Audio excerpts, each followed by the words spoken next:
정준영 씨와 승리 씨 각각 21시간과 16시간 밤샘 조사를 받고 오늘 새벽에 귀가했습니다. 경찰이 추궁에 어느 선까지 혐의를 인정했을지 주목되는데 대중보다 더 신경을 곤두세우고 있는 건 연예계와 경찰 조직입니다. 주제어 먼저 보고 오시죠.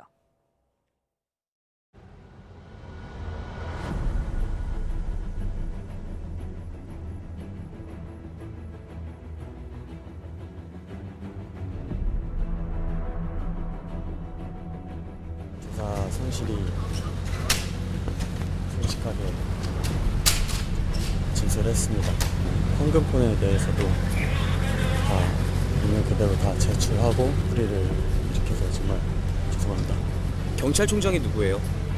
경찰총장이 누구예요? 이거 촬영물 혐의 인정하십니까? 진짜.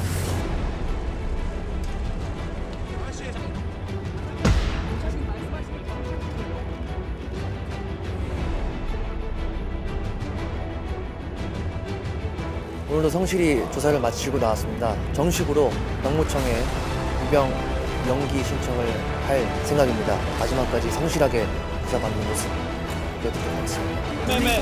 성매매 알선 혐의에 대해서 조사 중에 인정하셨습니까?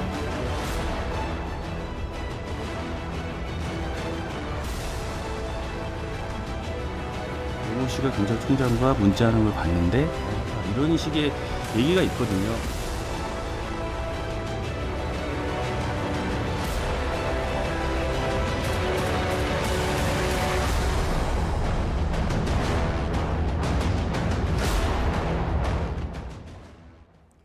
네, 이 자리에는 김성수 시사문화평론가 나오셨습니다. 안녕하세요. 안녕하세요. 김성수입니다. 네.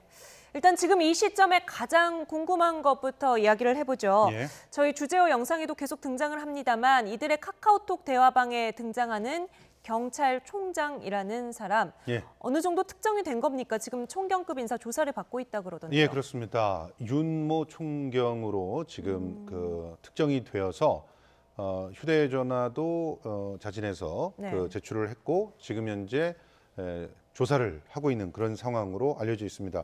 네. 현직 경찰청 소속 간부이고요.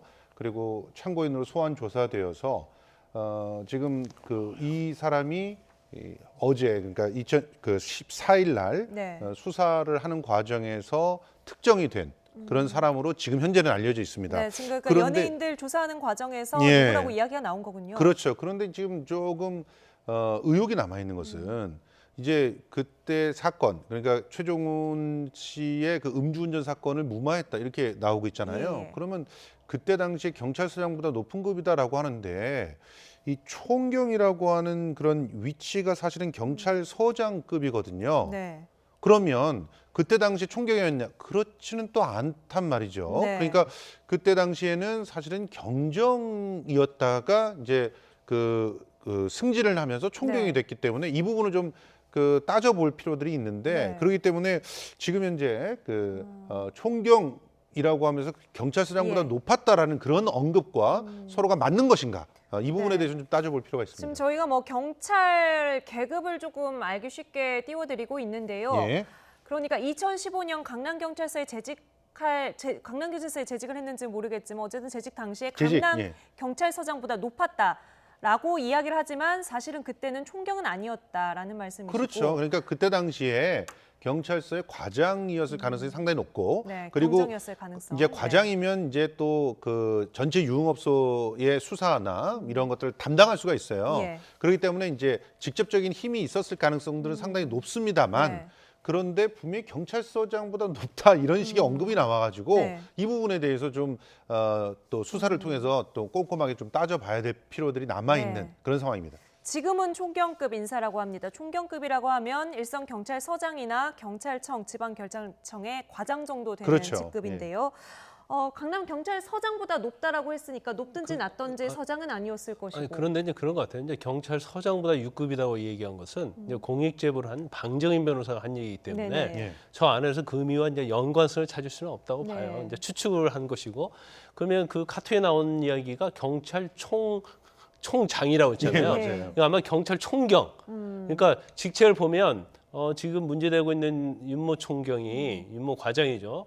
윤모 과장이 강남서에 근무할 때는 경정이었어요. 경정이었습니다. 과장급이었는데 유흥업소를 담당하는 과장이었단 말이에요. 그래 아마 그때는 아마 팀장급 정도 됐을 가능성이 좀 있어 보이고 그다음에 그런 다음에 이제 2016년도 1월에 이제 총경으로 승진을 합니다. 근데 이 카톡 내용이 2015년도에서 2016년도 8개월 동안 일어난 내용이기 때문에 네. 아마 그때 경찰 어떤 직위가 뭐 서장 같으면 서장이라고 얘기했을 텐데 이제 총경으로 승진했으니까 아 나 총경 승진했다 경찰 총경이다 이렇게 얘기했을 가능성이 크다고 봐요. 네네. 그러다 보니까 카톡에는 이제 경찰 총경이라고 이 얘기를 했던 것으로 보이고 지금 약간 문제가 되는 건 그런 것 같아요. 지금 강남 경찰서가 관할이어서 지금 경찰과는 유착 관계에 있다고 해서 지금 문제가 됐잖아요. 네. 그리고 이 수사를 경찰청 광역수사에서 수사를 한단 말이에요. 그래서 그러면 강남 경찰서에 배제했기 때문에 수사가 굉장히 공정하게 이루어질 거라고 생각했는데 네. 이 사람이 경정에서 총경을 승진하고 청와대를 갔다가 네. 경찰청 광역수사대에서 있는 거예요. 광역수사대는 아니고 경찰 광역수사대에 청에, 예. 있는지 아니면 청에 있는지는 모르겠어요. 청에 있는 거예요. 그렇다고 한다면 이 광역수사대에서 수사하고 있는 걸 뻔히 잘 알 수가 있을 뿐만 아니라 네. 그 수사 과정에 어떤 관련된 내용을 어떻게 보면 본인 쓴 거와 관련된 사람들, 카톡과 관련된 사람에 제보도 해줄 수 있는 네. 그런 유치에 있었다고 볼 수밖에 없어요. 그래서 결과론적으로 보면 마치 고양이한테 생선을 맡기는 듯한 그런 기분. 물론 그 수사 광역수사대와 연관성이 있는지 없는지는 밝히지 않았기 때문에 네. 말은 할 수 없지만 같은 경찰청 내에서 유착에 의혹되는 인물이 경찰청 내에 있었다. 네. 이건 굉장히 중요한 부분인데 경찰이 이제서 밝혀낸 거죠. 네. 이 경찰 간부와 이 유 씨의 유착이 어느 정도였는지 짐작하게 해주는 대화가 말씀드린 대로 카카오톡에 남아 있었고요. 어제 공익 제보자 방정현 변호사가 라디오에서 직접 이야기하기도 했습니다. 다시 한번 듣고 오죠. 네. 그러니까 그 8개월 카톡 내용 중에는 음. 경찰과의 유착을 암시하는 네네. 직접적입니까? 간접적, 추상적입니까? 무슨 청장이면 어디 청장이면 청장, 어디 뭐 서장이면 서장, 뭐 과장이면 그런 과장. 식의 쉽게 얘기해서 뭐 그들 중에 이제 누가 네. 뭐 누가 그분하고 뭐 문자한 거 봤어? 아니면 뭐 어떻게 했어? 그거 연락했어? 이런 식의 대화들이 있어요. 근데 아니 무슨 네. 시츄에이션에서 어떤 상황에서 나 그 높은 사람하고 경찰하고 연락했어가 나와요? 무슨 얘기하다가? 그냥 개인적인 어떤 뭐 비위라든지 아니면 뭐 어떤 예. 문제들이 발생한 부분에 대해서 예. 그런 식으로 이제 처리했다. 이런 식의 대화들이 있어요. 나중에 그 축하한다고? 사건에 대해서 이제 뭐 이렇게 뭐 어떤 해결이 되고 뭐가 되고 예. 생일 축하한다고 전화 왔어. 이런 식의 네, 생일 축하했다는 말까지도 이 경찰 간부한테서 받았다고 하는데 지금까지 정준영 씨 카카오톡에서 나눈 대화가 모든 의혹과 혐의의 출발점이었다면 이렇게 보면 경찰 유착 의혹을 밝히는 데는 이 유리홀딩스 유모 씨의 휴대전화가 오히려 더 스모킹건이 될 수 있겠네요. 그렇죠. 지금 분명히 또 짚고 넘어가야 될 것은 뭐 단순히 생일 축하를 했다, 안 했다라고 하는 친분 관계가 있다라고 하는 걸 곧 유착이라고 하지는 않습니다. 네네. 그런데 이제 방정현 변호사의 말에서 우리가 눈여겨봐야 될 것은 오히려 그 일이 이렇게 처리가 됐다, 저렇게 처리가 됐다라는 그런 표현들인데 네. 그 표현이 실제로 자신이 어떤 위압을 가해서 사건의 처리 결과를 비정상적으로 만들었다라고 한다면 그거는 유착이다라고 볼 수밖에 없는 것이고 거기에 대한 대가가 어떻게 오고 갔느냐 이걸 볼 수밖에 없는 것이죠. 네. 그렇기 때문에 지금도 오히려 더 중요한 것은 지금 정준영의 휴대폰에서 네. 나와 있는 내용 그리고 지금 이제 승리도 자기 휴대폰을 제출을 했으니까 거기에 휴대폰에 나와 있는 내용보다도 오히려 이 사람과 직접적인 관계가 있어서 어떤 얘기가 오갔는지를 유 씨의 전화에서 네. 확인할 필요가 훨씬 더 높아졌다 이렇게 볼 수 있기 때문에 네. 이 부분을 좀 따져봐야 어느 정도의 유착이 있었는가 하는 네. 부분이 따져질 수 있을 것 같고 거기에서 혐의를 더 특정할 수 있는 상황이 될 것 같습니다. 네, 경찰은 지금 정준영 씨의 휴대전화 3대 그리고 유모 씨의 휴대전화 그리고 승리 씨의 휴대전화까지 모두 확보를 하고 있는 상황입니다. 오늘 조사받고 나온 연예인들 이야기를 좀 해보겠습니다. 경찰이 오늘 정준영 씨의 주거지를 압수수색했다고 하는데요. 네. 순서가 이게 맞습니까? 압수수색해서 증거를 확보해놓고 이걸 가지고 조사로 압박을 하는 것 아닌가요? 그러니까 원래는요, 이제 피의자가 됐건 아니면 내사자가 됐건 경찰이 충분히 수사를 하고 증거를 확보한 다음에 불러서 조사를 합니다. 네. 본인이 자백을 하면 그 자백에 보강된 걸로서 그 증거를 제시할 수 있어요. 근데 본인이 또 부인을 하면 그 증거를 가지고 추궁을 해야 하는 거예요. 네. 그런데 지금 이 사건이 몰카 공유된 부분도 그렇고 성 접대와 관련된 부분도 그렇고 경찰과 유착 관계도 그렇고 그 모든 것은 어디서 나왔어요? 카톡에서 나왔다. 예. 그러면 휴대폰이 제일 중요합니다. 그러면 사실 지금 제일 카톡 중에서 이제 여러 개가 있지만 8명이 단독 카톡방이 있잖아요. 8명이 단체 카톡방이 있잖아요. 네네. 그러면 단체 카톡방이 문제가 되고 권익위원회 제보가 되고 그다음에 경찰이 이제 사본을 받았단 말이에요. 그럼 제일 먼저 해야 할 것이 그 당시에 8명의 휴대폰을 빨리 압수하는 거예요. 네. 그런데 지금 귀국하고 나서도 한참 귀국하고 시간이 나서 있었죠. 한참에서 불러서 휴대폰 주니까 받는 거고 또 그다음에 승리도 마찬가지죠. 네. 내사자로 조사했어요. 나중에 성 접대와 관련해서 피의자를 입건한 다음에 두 번째 불러갖고 달라고 하고 네. 이건 마치 휴대폰을 피의자와 혐의자한테 마치 뭐 받아내는 그런 형태로 가고 있어요. 만약에 그 사이에 휴대전화에 들어있는 중요한 정보들을 삭제를 하고 경찰에 제출을 했다. 이거는 복구가 되는 겁니까? 아니 그러니까 삭제를 했다고서 디지털 포렌식이 우리나라가 굉장히 세계적으로 발달은 돼 있는데 네. 복구 안 되는 것도 있어요. 네. 무조건 다 되는 거 아닙니다. 일단 확보를 하고 봐야 그렇죠. 되는 그러면 만약에 지금 8명의 단체 카톡방이 있는데 이 관련된 혐의를 모두 밝히는 데 있어서 8명의 휴대폰을 미리 압수를 해서 그걸 복구를 하는 거예요. 그럼 복구된 거 있고 안 된 거 있을 거 네. 아니에요?